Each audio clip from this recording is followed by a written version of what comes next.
Hi, I'm Mike Soley from Arena Racing. Skipper Beck, how you doing? Skipper, we're doing great. We're a great day for racing. Beautiful day. It's the last night of the year. It looks, you get a lot of excitement. We're inside the track. All the teams are signing autographs. It looks pretty exciting. Yeah, I just gave away my last hat. I should have brought more. It's a great thing. Beck Imports, you gave away a lot of hats tonight. We do give away a lot of hats. You had quite a line there. This is a great place to do that. Expose people to our name, our business, and the fans just love it. The kids love it. And we give hats out. We've done shirts. We've done a lot of stuff. It's been a lot of fun this year. So it's been good exposure for Beck. It's been great exposure for our company. Good deal. You guys started off the year right away with a couple cars? We started off with 3 cars. My 14-year-old son drives one, I drive one, and our general manager drives one. And then a friend of mine, he bought into it, and now we're taking care of his car. So we actually have 4 cars under our roof. Oh, yeah. All of them looking good today? They're all ready to go. Are running good? So, Skipper, what other kind of racing were you in before arena racing? Well, personally, I've done some racing over the years, did some drag racing, ran some SCCA stuff, done a little bit in Europe, and my son's always wanted to be a driver, talked about it. So when I saw the ad in the paper for arena racing, I said, hey, this would be a great place for him to start at 14 years old. So they brought the car for me to look at. I had no intentions of doing it myself, and Ricky Dennis said, why don't you get in and see if you fit? And I said, I can't fit in that car. I got in, it felt good, so we ended up buying 3 cars that day. Right off the bat? Right off the bat. Well, good deal. So for racing, you're happy with the value that you had? I'm definitely happy with the value from the start. Good exposure for your son into racing, if that's good, safe value? That's one of the things I really like about it. I think it's a safe sport with the spotters, with the fire suits that we wear, the roll cage that's built into the car. You know, we've been upside down a couple of times. It's been fun, and nobody's gotten hurt. So it's one of the safest sports I think you could do if you want to do motor racing. Excellent. Yeah, no hesitation having your son run it. It's all been good. My wife might have a little bit. My mom might have a little bit in there, but I don't.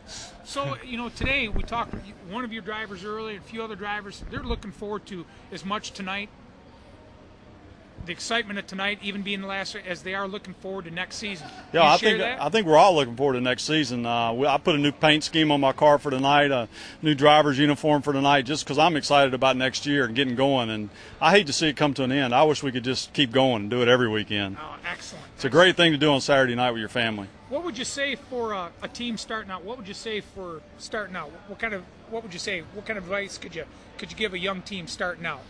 Well, I think the best thing to do is study race cars. Go on the web, study the aerodynamics, the setup of the suspension and all that. Try to learn the tire stagger, all the different things that you do, tire pressure.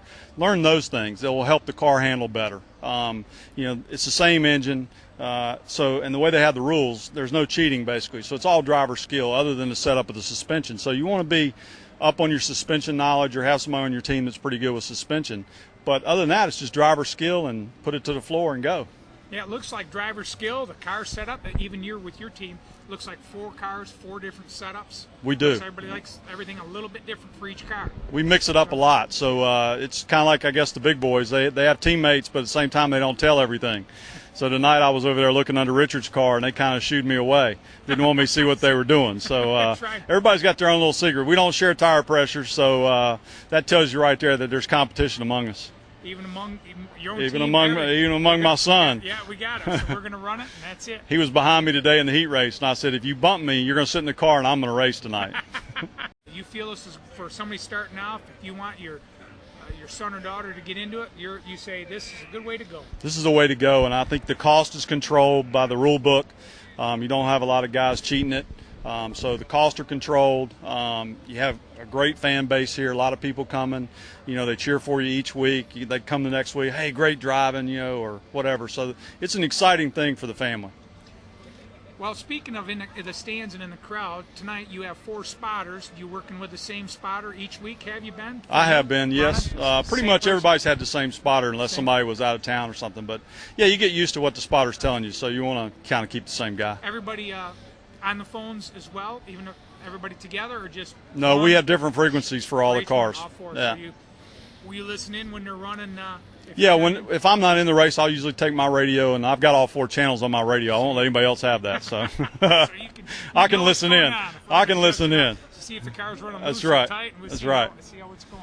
Well, I tried to help my son last week. He was losing a little bit on the start, and the driver in front of him had more knowledge and was doing a little brake start on him and bumping the brake, and so he'd hit the brake and that guy was gone. So I said, hey, he's hitting the brake on you, so here's what you need to do. So sitting up there, even in addition to the sponsor, I was able to help him a little bit. Start out. That helped him out then? Yeah, it helped him out.